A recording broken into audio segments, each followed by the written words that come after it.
కేంద్ర మంత్రి ధర్మేంద్ర ప్రధాన్ రాజీనామా చేశారు. ఈ విషయంలో సీజేపీ నేతల ఒత్తిడి ఫలించింది. జంతర్ మంతర్ దగ్గర యువత ఆందోళనలు కొనసాగుతున్నాయి. ధర్మేంద్ర ప్రధాన్ రాజీనామా చేయకుంటే కేంద్రంతో మూడో విడత చర్చలు జరపడంలో అర్థం లేదని సీజేపీ ప్రతినిధులు కుండబద్దలు కొట్టి చెప్పారు. దీంతో కేంద్ర మంత్రి దిగి వచ్చినట్టు తెలుస్తోంది. కేంద్ర విద్యాశాఖ మంత్రి ధర్మేంద్ర ప్రధాన్ రాజీనామాతో చర్చలకు సానుకూల మార్గం సుగమమైనట్టయింది.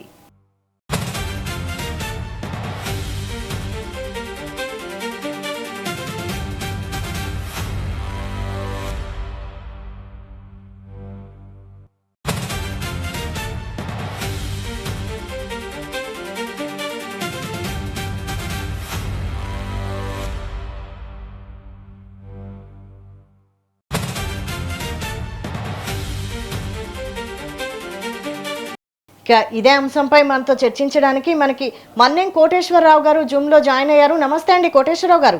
నమస్తే. నమస్తే కోటేశ్వర గారు, చెప్పండి. ప్రస్తుతం చూస్తున్నాం మనం, కేంద్ర మంత్రి ధర్మేంద్ర ప్రధాన్ రాజీనామా చేశారు. ఇది కాక్రోచ్ జనతా పార్టీ విజయమా? అసలు ఫస్ట్ ఈ రాజీనామాపై మీరు ఎలా స్పందిస్తారు? మీ అభిప్రాయం ఏంటి? ఇది కాక్రోచ్ జనతా పార్టీ లేదా దానికి మద్దతు ఇచ్చినటువంటి పలు విద్యార్థి యోజన సంస్థలు లేకపోతే రాజకీయ పార్టీల విజయం కంటే భీష్మించి కూర్చొని విద్యార్థుల మీద గమనికరణకు పాల్పడి ససేమిరా రాజీనామా కుదరదని చెప్పినటువంటి కేంద్ర ప్రభుత్వానికి నరేంద్ర మోడీకి పగిలినటువంటి పెద్ద ఎదురు దెబ్బ అనేటువంటిది ఈ సందర్భంగా నేను చెప్పదలుచుకున్నాను. ఎందుకు అంటే రైతాంగ ఉద్యమాన్ని అణచివేయడానికి ప్రయత్నించి ఏడాది పాటు అనేక రకాల తప్పుడు ప్రచారాలు చేసినటువంటి వాళ్ళు ఏడాది తర్వాత దిగి వచ్చి నరేంద్ర మోడీ గారు స్వయంగా క్షమాపణలు చెప్పి 3 సార్లు చట్టాలు తీసుకున్నారు. కానీ ఈ ఉద్యమానికి వచ్చేసరికి ఇంత త్వరగా ఈ విధంగా దిగి వస్తారు అనేటువంటిది ఎవరు ఊహించలేదు.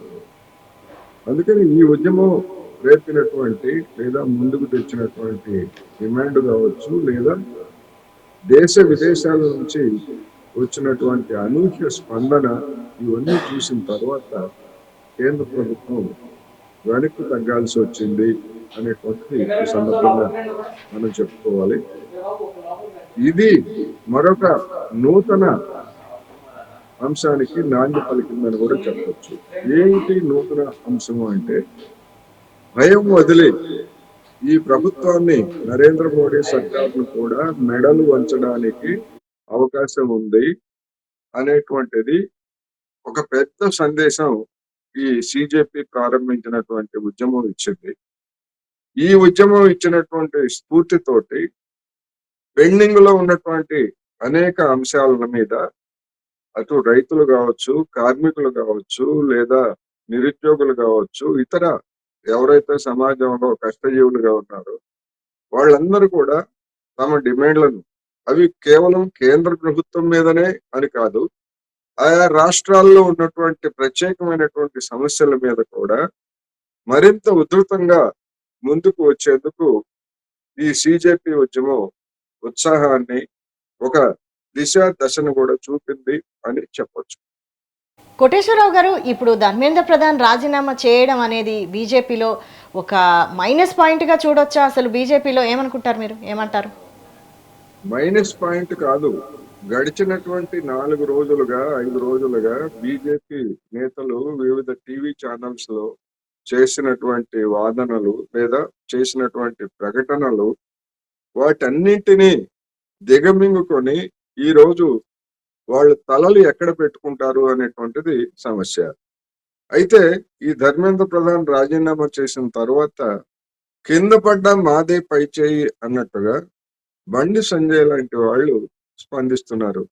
ముందు దేశం మాకు ముఖ్యము, తర్వాతే పార్టీ అని చెప్పేసి ఆయన మాట్లాడుతున్నారు.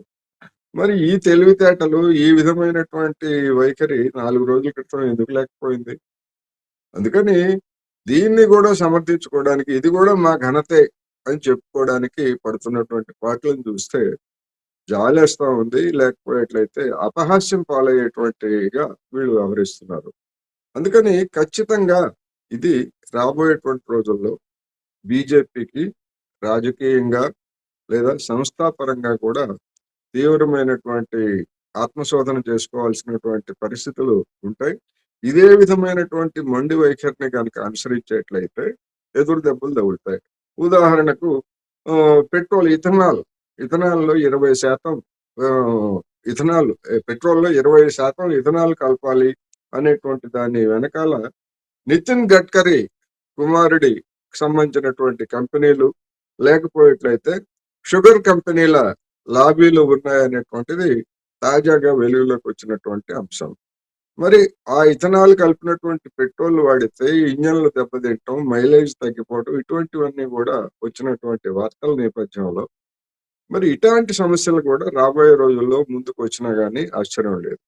అదేవిధంగా రైతులు ఈ సిజెపి ఉద్యమం సందర్భంగా ఢిల్లీలో జరుగుతున్నటువంటి సందర్భంలోనే హర్యానా, పంజాబ్, ఉత్తరప్రదేశ్ పరిసర ప్రాంతాల నుంచి రైతులు కూడా ఢిల్లీకి వచ్చి ఏమిటి వాళ్ళు చేస్తున్నది, అమెరికాతో కుదుర్చుకోబోయేటువంటి వాణిజ్య ఒప్పందాన్ని చేయకూడదు, సంతకాలు చేయకూడదు.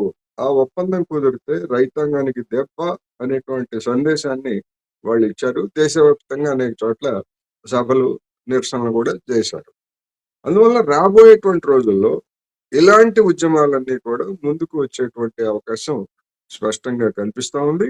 అందుకని వాటి పట్ల ఏ విధమైనటువంటి వైఖరి తీసుకోవాలి, ఇలాగే సిజెపిని నిర్లక్ష్యం చేసినట్టుగా మొండిగా వ్యవహరించేట్లయితే మిగిలినటువంటి డిమాండ్ల విషయంలో కూడా పెద్ద ఎత్తున మిలిటెంట్ ఉద్యమాలు సాగేందుకు అవకాశం ఉంది అనేది మనకి స్పష్టంగా కనిపిస్తా ఉంది అనేది నా అభిప్రాయం. విశ్వరావు గారు, ఈ 12 ఏళ్ల బీజేపీ పాలనలో ఎన్డీఏ ప్రభుత్వం ఒక మంత్రితో రాజీనామా చేయించాల్సి వచ్చింది. దీన్ని బీజేపీ వెనకడుగుగానే భావించాలా? బీజేపీ వెనక్కి తగ్గడానికి కారణాలు ఏమై ఉంటాయి? ఇప్పుడు వైశాలి గారు, ఇది రాజీనామా అనేటువంటిది ఇప్పుడు జరిగింది. బీజేపీ వేసినటువంటి వెనకడుగు 3 సాగు చట్టాలని వెనక్కి తీసుకొని దేశ ప్రజలకు క్షమాపణ చెప్పినప్పుడే, నరేంద్ర మోడీ గారు చెప్పినప్పుడే అదొక పెద్ద వెనుకడుగు. ఇప్పుడు దాంతో పోలిస్తే ఇది చిన్న విషయమే. అయితే ఆనాటికి ఈనాటికి మారినటువంటి పరిస్థితుల్లో ఈనాటి డిమాండు, లేకపోతే ఆనాడు రైతులు అనేటువంటి వాళ్ళు కేవలం ఢిల్లీ పరిసర ప్రాంతాల్లో ఉన్నటువంటి రాష్ట్రాలకు సంబంధించినటువంటి వాళ్ళే ఉద్యమించారు. కానీ ఇది దేశవ్యాపితంగా కేంద్ర పాలిత ప్రాంతం, అన్ని రాష్ట్రాలు, అన్ని చోట్ల ఇది స్పందన కలిగించినటువంటి ఉద్యమం. ఆ రీత్యా దానికి ఎంత ప్రాధాన్యత ఉన్నదో ఒక విధంగా చెప్పాలంటే దీనికి అంతకంటే ఎక్కువ ప్రాధాన్యత ఉన్నది. అందువల్ల దేశవ్యాపితంగా ఉండేటువంటి సమస్యల గురించి రాబోయేటువంటి రోజుల్లో ఇదే విధమైనటువంటి సమీకరణలు కనుక జరిగేట్లయితే బీజేపీ భవిష్యత్తు ఏమిటనేటువంటిది ఆ పార్టీ నేతలు ఆలోచించుకోవాల్సి వస్తుంది. ఇది ఇప్పుడు ఈ సిజెపి ఇచ్చినటువంటి ఒక హెచ్చరిక అనేది చెప్పొచ్చు. ఇంతకుముందు చూసాను, దేశంలో రాజకీయ పార్టీలు అనేక ఆందోళనలు చేసినా, నిరసనలు తెలిపినా వెనక్కి తగ్గని కేంద్రం ఇప్పుడు మాత్రం బ్యాక్ స్టెప్ వేయాల్సి వచ్చింది. కారణం అది చేసినటువంటి తప్పిదం. లేదు, సమస్య తీవ్రత ఇప్పుడు ఇప్పుడు 3 సాగు చట్టాలు చేయగానే వెంటనే రియాక్షన్ వచ్చింది రైతుల్లో. కానీ ఈ నీట్ ఎగ్జామినేషన్ పేపర్ లీక్ అయ్యిందనగానే మరి అనేక మంది ఆత్మహత్యలు చేసుకున్నారు కదా. అనేక మంది విద్యార్థులు డిప్రెషన్కి లోనయ్యారు. వాళ్ళల్లో కొన్ని వేల మంది తిరిగి పరీక్షలు రాయలేదనేటువంటి వార్తలు కూడా వస్తున్నాయి. మరి 24 లక్షల కుటుంబాలు దేశవ్యాపితంగా, అంటే ముఖ్యంగా ఇది మిడిల్ క్లాస్ ఉన్న విద్యావంతులకు సంబంధించినటువంటి కుటుంబాలు ఈ సమస్య దీని యొక్క తీవ్రతని గుర్తించడంలో బీజేపీ విఫలమైంది. ఎందుకు విఫలమైంది అంటే మాకు ఎదురు లేదు, ఇంకా మమ్మల్ని ప్రశ్నించేటువంటి ప్రతిపక్షాలు లేవు. ఆ ప్రతిపక్షాలు ఉన్నా గానీ వాటికి ఉన్నటువంటి క్రెడిబిలిటీ జనంలో లేదు. అందుకని మేము ఏం చేసినా చెల్లుతుంది, మేము ఎట్లా వ్యవహరించినా గానీ నడుస్తుంది, మా నడక నల్లేరు మీద బండిలాగా సాగుతుంది అనేటువంటి ఒక ధీమా, ఆ ధీమాకి ఇప్పుడు దెబ్బ తగిలింది. పండుగాడి దెబ్బ అంటామే సినిమాల్లో డైలాగు, అంతకంటే పెద్ద దెబ్బ తగిలింది కేంద్ర బీజేపీకి, కేంద్ర ప్రభుత్వానికి.